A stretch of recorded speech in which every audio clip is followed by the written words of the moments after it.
मित्रों, मेरा नाम सुरेश है और मैं पंजाब का रहने वाला हूँ। आज मैं आपको मेरे मित्र के साथ घटी एक सच्ची घटना के बारे में बताने जा रहा हूँ।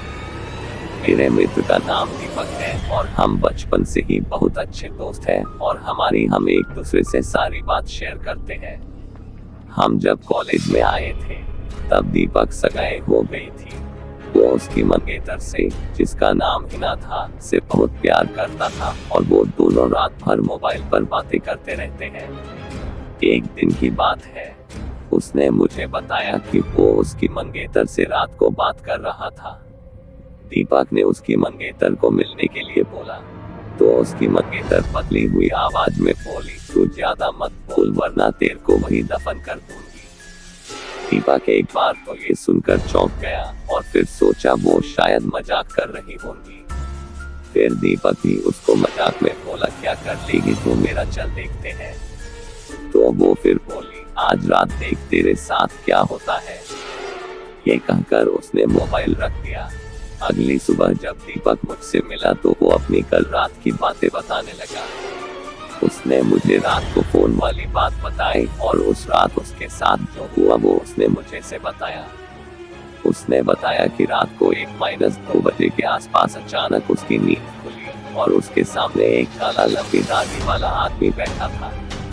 वो बोलने लगा, ले आ गया मैं, अब देख तेरे साथ क्या होता हूँ। उसने दीपक का गला पकड़ लिया, उससे मेरी सांसें रुक गई। दीपक ने उसी वक्त अल्लाह का नाम लेते हुए नमाज पढ़ना शुरू कर दिया और वो उसके सामने से गायब हो गया। मुझे उसकी बात सुनकर बड़ा आश्चर्य हुआ कि ऐसे कैसे हो सकता है।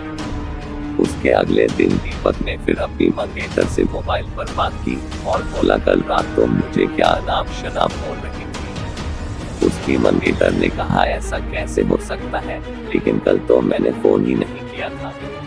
ये सुनकर दीपक के रोंगटे खड़े हो गए और उसने तुरंत फोन काट दिया। उसी वक्त दीपक ने मुझे फोन किया कि उसकी मंगेतर की तबीयत खराब है और कल उसके घर पर चलना है। अगले दिन हम दोनों तैयार होकर दीपक की मंगेतर के घर गए। वहां हमने दरवाजा खटखटाया तो उसकी मंगेतर सामने खड़ी थी और बदली हुई आदमी की आवाज में बोल रही थी कि तू फिर आ गया ना, तूने अगर अंदर कदम रखा तो यहीं पर तेरी अर्थी निकाल दूंगा। दीपक बोला कि ये क्या बोल रही हो, और दीपक आगे था और जैसे ही उसने घर में कदम रखा उसकी मंगेतर ने दीवार पर टंगी तस्वीर उतार कर दीपक के सर पर दे मारी। उसके सर से खून बहने लग गया। दीपक के ससुर और सालों ने उसकी मंगेतर को पकड़ कर बिठाया। फिर उसके सालों ने दीपक के सर पर पट्टी बांध दी।